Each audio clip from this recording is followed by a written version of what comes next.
기독교 신앙이 사람들에게 추상적이라거나 딴 나라 이야기가 되지 않고 실존에 도움을 줘야 되는 것은 당연한 것입니다. 그러다 보니까 기독교가 어떻게 실존에 도움을 줄 수 있느냐에 대해서 많은 사람들이 고심을 합니다. 교회에서 영어를 가르쳐주면 도움을 줄 수 있지 않을까? 교회에서 꽃꽂이를 가르쳐주면 좋지 않을까? 직업을 알선해주거나 결혼 중매를 해주면 도움이 되지 않을까? 별의별 일을 다 하려고 합니다. 그 남자는 거기 없었다라는 영화를 보면 주인공이 이런 말을 하는 대목이 나옵니다. 나와 내 아내는 주로 화요일 저녁에 교회를 갔다. 그러면서 보여주는 행사가 뭐냐면 빙고 게임. 교회가 왜 빙고 게임을 화요일 저녁에 했는지 알 수 없지만 그렇게 해서 사람들의 발걸음을 교회로 인도하면 그들이 교회를 나오지 않을까 하는 발상이었던 것 같습니다. 그러나 그 영화가 보여주는 것은 빙고라는 극히 무의미한 레크리에이션을 통해서 교회 시설을 사람들에게 오픈하는 것이 오히려 얼마나 교회가 현대인들에게 무의미한 존재가 돼가고 있는지를 보여준 것입니다. 여러분, 교회를 교회답게 만드는 것은 예수 그리스도입니다. 예수 그리스도의 복음과 구원이 그것이 교회를 교회답게 만드는 것입니다. 교회가 구원을 강조하는 것에 대해서 이상하게 생각하는 사람들이 있습니다. 구원은 결국 죽은 후에 얻는 것이 아니냐. 난 그렇게 먼 데일을 아직 생각하고 싶지 않다라든가 사람이 세상 떠난 후의 일에 대해서 뭐 그렇게 벌써 강조를 하느냐 이런 생각을 할 수 있습니다. 그러다 보니까 칼 막스는 기독교를 뭐라고 비판했냐면 하늘에 있는 과자를 가르치는 종교다라고 비판을 했습니다. 그 말은 금세에서 세상을 바꾸려고 하지 않고 하늘에 있는 과자를 바라보면서 금세를 참으라고 가르친다는 말을 한 것입니다. 그러나 그런 생각들은 기독교도 모르고 예수님도 모르고 하나님을 모르기 때문에 하는 말이에요. 구원이란 개념을 잘 이해하지 못하는 것입니다. 여러분, 구원은 10원에서 1원을 빼가지고 구원이 되는 게 아니에요. 구원은 그저 천국 가기 위해 필요한 보험을 드는 것과 같은 것이 아니에요. 당연히 우리는 영생을 믿지요. 죄를 사하여 주시는 것과 몸이 다시 사는 것과 영원히 사는 것을 믿어요. 그러나 구원은 사람이 세상을 떠난 후에 가는 천국을 말하는 것뿐만이 아니고 하나님이 죽은 후에만 계시는 것이 아니라면 하나님이 지금 계시고 지금 우리와 함께 하시고 우리가 하나님을 지금 필요로 하고 죽은 후에 하나님을 필요로 하는 게 아니고 지금 하나님을 필요로 하고 하나님은 지금 우리와 함께 하신다는 것을 믿는다면 구원이란 살아계신 하나님과 화목하는 것입니다. 그게 구원이 오늘 본문 1절 말씀. 그러므로 우리가 믿음으로 의롭다 하심을 얻었은즉 우리 주 예수 그리스도로 말미암아 하나님으로 더불어 화평을 누리자.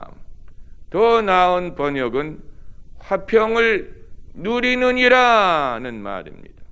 그렇게 하자라는 말이 아니고 그렇다라고 번역하는 것이 옳습니다. 우리가 그리스도로 말미암아 의롭다함을 얻었은즉, 그 말은 죄사함을 받았은즉 이제 하나님과 원수지간이 아니고 하나님과 대적하는 관계가 아니고 하나님이 멀리 계신 분이 아니고 하나님과 화목하게 되었다. 화해를 했다. 멀어졌던 관계가 가까워졌다. 서먹서먹하던 관계가 친해졌다. 이제 하나님은 나와 대적 관계에 있는 분이 아니고 내 편이 되고, 나도 하나님의 편이 되고, 하나님은 나의 하나님이 되시고 나는 하나님의 자녀가 되었다. 그냥 하나님의 편이 된 게 아니고 하나님의 자녀가 되는 권세를 주셨다라고 했습니다.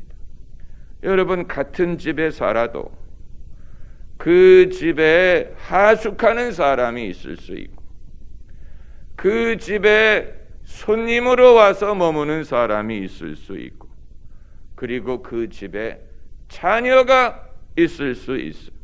그 집에 사는 건 똑같아요.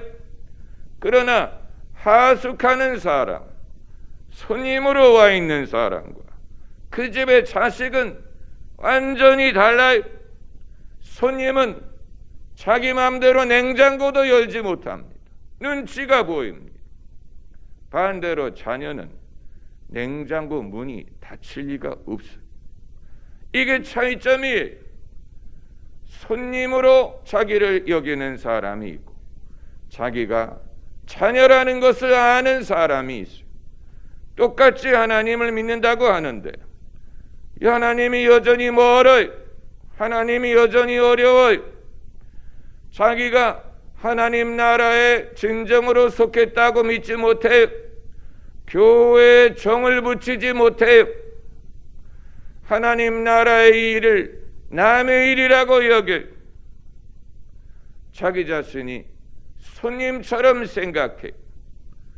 자격이 없는 사람이 어떻게 왔다고 생각해. 그 사람은 구원의 확신이 없는 것이고 하나님의 사랑을 확신하지 못하는 것이고 자기 자신을 여전히 손님으로 여기는 것이고 이방인으로 여기는 것이고, 여기는 내 집이 아니야, 여기는 내가 속한 데가 아니야, 이렇게 생각한다면 그 사람이 하나님이 자신에게 주신 은사든 축복이든 천국의 약속이든 하나님의 자녀가 되는 권세든 또 하나님의 종으로서의 사명이든 이 모든 것을 자기 것으로 생각하지 못할 것입니다. 늘 자격지심을 가질 것입니다. 자격지심이란 세상에만 존재하는 게 아니에요. 남의 집에 갔을 때, 남의 회사에 초청을 받아갔을 때, 남의 차를 탈 때, 남의 사무실에 가 앉았을 때 사람이 자격지심을 느끼죠. 멋있다. 이 사람들은 이런 데 사나 보다. 그리고 자기를 이 손님으로 여기기 때문에 거기에 있는 물 한 잔도 함부로 마시지 못합니다. 늘 물어봅니다. 물 한 잔 마실 수 있을까요? 화장실 좀 써도 될까요? 아예 물어보는 것조차도 거북해하는 사람들이 많죠. 그게 자격지심이, 자격지심. 세상에서도 우리가 자격지심을 누리는데 하나님 나라에서도 자격지심을 느낍니다. 그래서 내가 누군데 남들에게 섣불리 복음을 전할까? 내가 누군데 섣불리 교회 봉사를 할 수 있다는 말인가? 내가 누군데 섣불리 성가대가 될 수 있을까? 내가 누군데 섣불리 남들 앞에 서서 성경을 가르칠 수 있을까?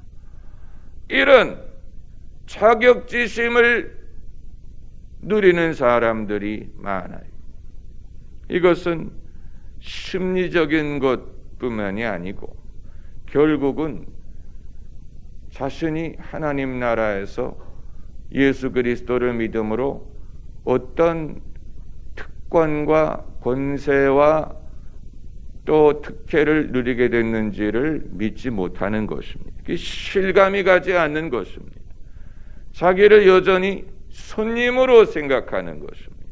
손님이 남들이 예배드리는 것을 어깨너머로 구경하는 것처럼 생각하고, 누구는 손을 들고 하나님을 예배하는데 스스로 나는 저럴 자격이 없어, 나는 죄가 많고, 나는 하나님과 가깝지 않고, 나는 그렇게 성령 충만하지 못해, 그래서 남들이 열심으로 하나님을 예배하는 것을 구경하고 그것을 어깨너머로 쳐다보고, 하나님이 상을 베풀어 만찬을 베풀어 주셨지만 그 자리에 앉지 못합니다.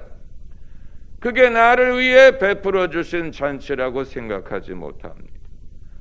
그럴 자격이 없다고 생각합니다. 그게 자격지심이 자격이 없다고 생각하는 것인데, 여러분, 자격을 우리가 따지는 것이라면 아무 자격 없어요. 자격이 있는 사람은 아무도 없어요. 목사든 장로든 권사든 교황이든 자격 있는 사람 없어요. 자격으로 말미암아 하나님 나라에 들어가는 게 아니에요. 그 자격은 내가 내 노력으로 얻는 것이 아니에요.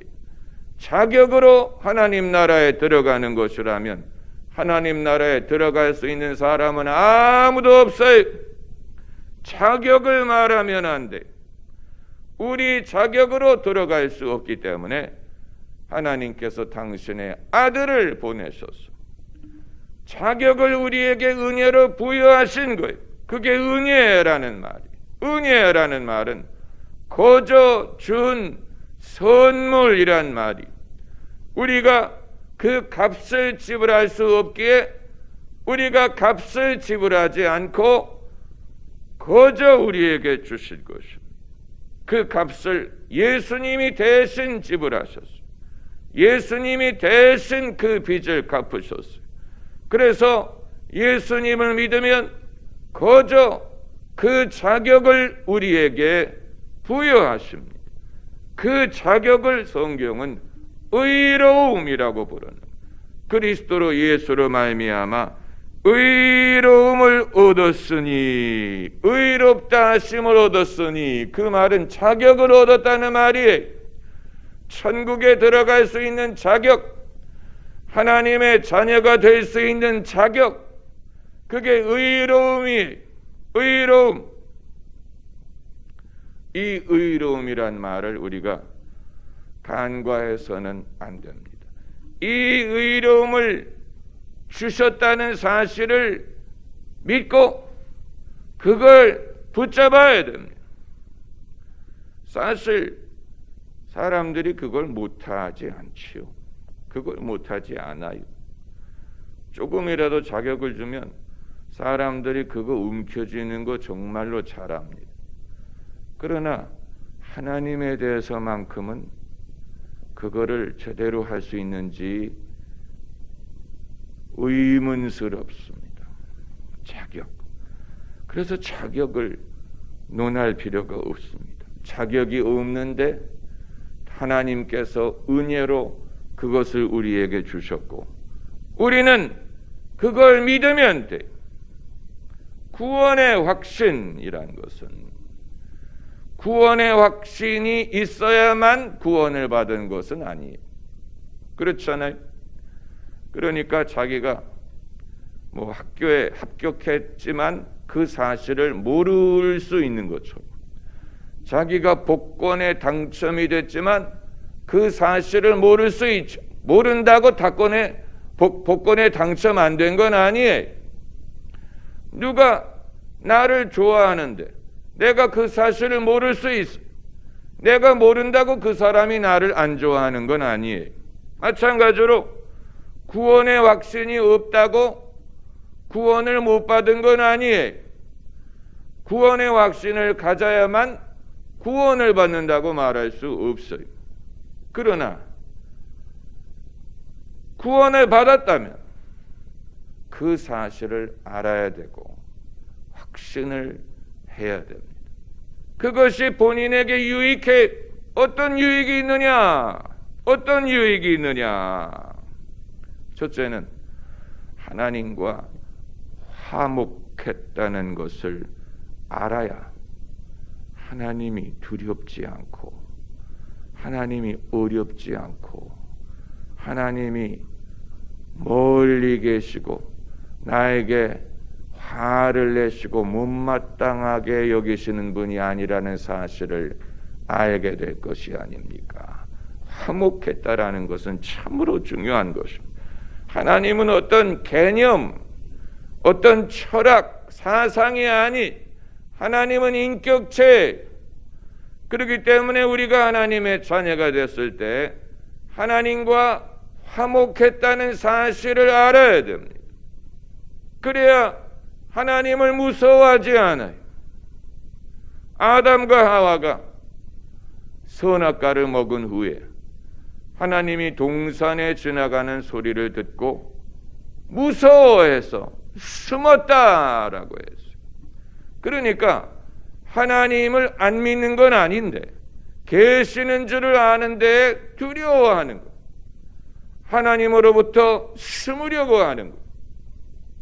그리고 숨으려고 했던 또 하나의 이유는 자기의 벌거벗음을 알고 부끄러워했다라고 했어요.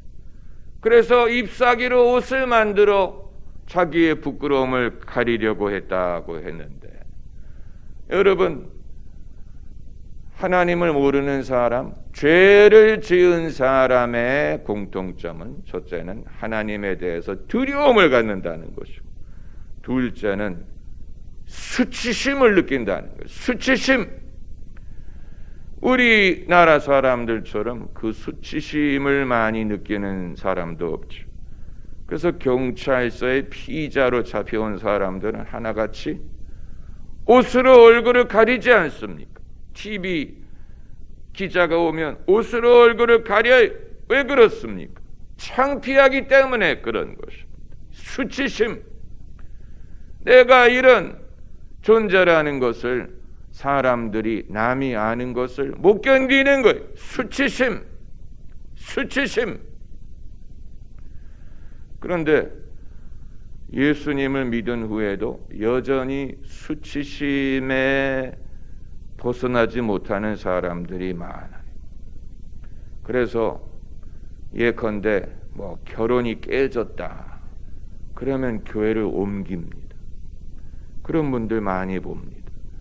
결혼이 깨졌어요. 안 깨지면 좋겠지만 그럴 수도 있지요. 살다 보면. 그런데 결혼이 깨지면 교회도 옮기고 나라도 옮겨요.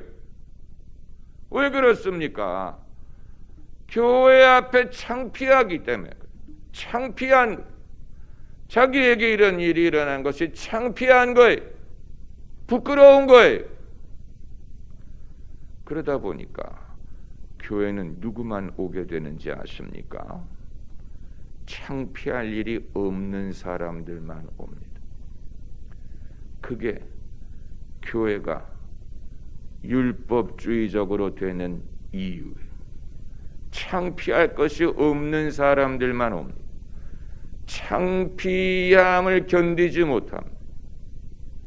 그런데 그렇다면 하나님이 의롭다 하셨다는 것을 믿지 못한다는 얘기. 하나님께서 아담과 하와에게 그들을 찾으시지 않습니까? 그리고 짐승의 가죽으로 옷을 만들어 입혀주셨다라고 했어요. 짐승의 가죽. 짐승의 가죽으로 옷을 만들려면 무엇을 해야 됩니까? 짐승을 잡아야 돼. 피를 흘려야 돼. 피 흘림이 없이는 죄 사함이 없다라는 원리가 이미 창세기 3장에 나오는, 하나님이 친히 피를 흘림으로 아담과 하와의 벌거벗음을 덮어주기 위해 만들어주신 그 옷은 예수 그리스도의 예표에, 장차 예수님이 십자가에서 피를 흘려 우리의 죄를 대속하실 것을 미리 예표적으로 보여주신 것입니다. 그리고 그 짐승의 가죽으로 만들어 입히신 옷은 의로움을 뜻합니다. 우리의 창피함을 가려주는 하나님이 주시는 의로움, 그래서 더 이상 창피하지 않게 하십니다. 이게 믿음으로 말미암는 것입니다. 나의 나됨은 하나님의 은혜로다 라고 했어요. 그 말은 내가 잘났든 못났든, 의롭든 불의하든, 떳떳하든 부끄럽든, 나의 나됨은 내 힘, 내 자신의 의로움으로 말미암는 게 아니고, 나를 나되게 하신 분은 하나님의 은혜라는 하나님의 의의 옷으로 나를 덮어주셨기 때문에 나는 내 원래 모습이 어떠했든, 내 원래 상태가 어떠하든 더 이상 부끄러워하지 않는다. 이 말이 바로 나의 나됨은 하나님의 은혜로다라는 뜻입니다. 그렇기 때문에 누가 송사하리요, 누가 정죄하리요?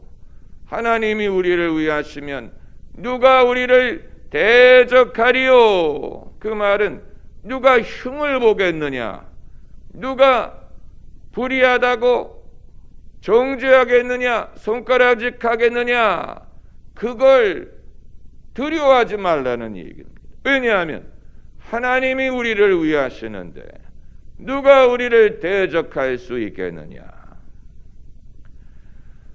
우리를 의롭다 하신 하나님의 은혜를 믿는 사람은 그러므로 좀 뻔뻔해지는 면이 있습니다. 뻔뻔. 그게 필요해. 그러지 않으면 늘 부끄러움에 시달려 자신의 연약함을 늘 숨기려고 하고 창피하게 여기고, 그러니까 구원의 확신이 있고 없고 하는 것이 이렇게 중요한 것입니다. 이건 그냥 천국 가는 것을 말하는 것뿐만이 아니, 구원을 받고 의롭다함을 받았음에도 여전히 자기 자신의 부족한 모습에 대해서 염려하고 근심하고, 사람들이 그것에 대해서 흉보는 것에 대해서 염려하고 잠 못 자는 사람들이 있어요.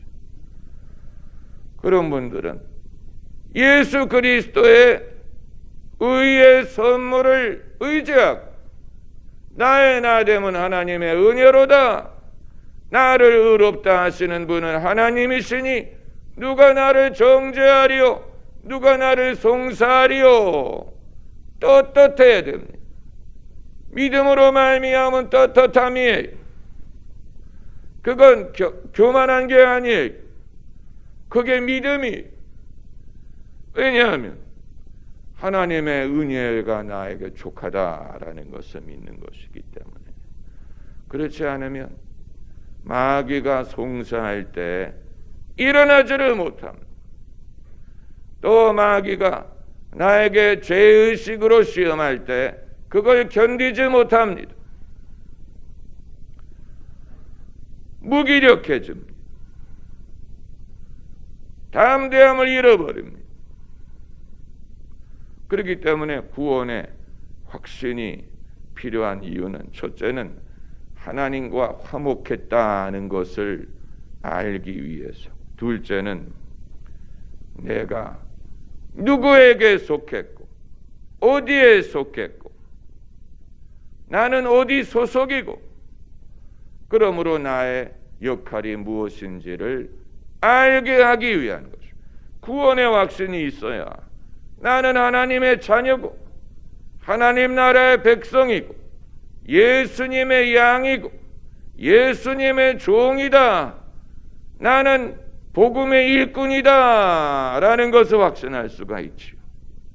구원의 확신이 없으면 글쎄 나는 누구에게 소속됐나? 나는 어떤 사명이 있나? 복음과 나와 무슨 상관인가? 모든 것이 다 희미한 거예요. 모든 것이 다 불확실한 거예요. 그렇기 때문에 목사가 되었어도 복음을 확실하게 증거하지 못하는 분들은 구원의 확신이 없기 때문에 그렇다고밖에 말할 수 없어요. 자기가 정말 하나님 나라에 속했다는 것을 확신하지 못하는 것, 자기가 정말 하나님에게 속했다는 것을 확신하지 못하기 때문에 자기에게 전할 확실한 메시지가 없는 거예요. 늘 불확실한, 그렇지 않을까 생각이 되어집니다. 무슨 생각이 되어집니다. 그런 게 어디 있습니까? 생각을 합니다도 아니고 생각이 되어집니다. 아니 도대체 생각이 되어지는 것을 왜 남들에게 말한다는 얘기? 성도들이 듣기 원하는 것은 목사가 생각되어지는 것이 아니고 하나님의 말씀을 듣기를 원하는 것이죠. 하나님의 말씀.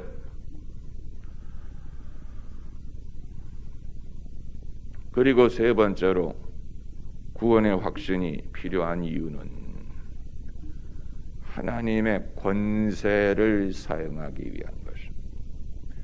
여러분, 탕자가 돌아온 후에 그 형이 화를 내고 집에 들어가려고 하지 않았죠? 아버지가 그 형을 달래기 위해서 나와서 한 말 중에 어떤 말이 있는지 아세요? 내 것은 다 너의 것이거니와. 아주 중요한 말을 했어요. 내 것은 다 너의 것이다. 하나님이 우리에게 하시는 말씀과 똑같아요. 하나님이 갖고 계신 건 다 우리 거예요. 하나님의 자녀가 되었을 때 엄청난 권세를 받습니다. 그런데 그 사실을 믿어야 그 권세를 사용할 수 있을 것이 아닙니까? 그게 어떤 권세든, 병 고치는 권세든, 귀신을 내쫓는 권세든, 죄사함을 선포하는 권세든, 묶여있던 영혼을 자유하게 하는 권세든, 어둠의 권세에 묶여있던 세상에 하나님의 구원을 선포하는 권세든 다 하나님으로부터 말미암는 것은 우리가 사용하라고 주신 것입니다. 그러나 자기의 구원을 확신하지 못하는 사람은 인천 앞바다가 사이다래도 굿부가 없으면 못 마셔요. 아무도 안 웃어요. 서영춘 씨가 말할 때는 웃겼는데 인천 앞바다가 사이다래도 굿부가 없으면 못 마셔요. 하나님이 어떤 권세를 주어도 믿음이 없으면 내가 그걸 사용하지 못해. 내 것이 못 돼. 얼마나 중요한 것입니까? 구원의 확신. 할렐루야. 기도하십시다.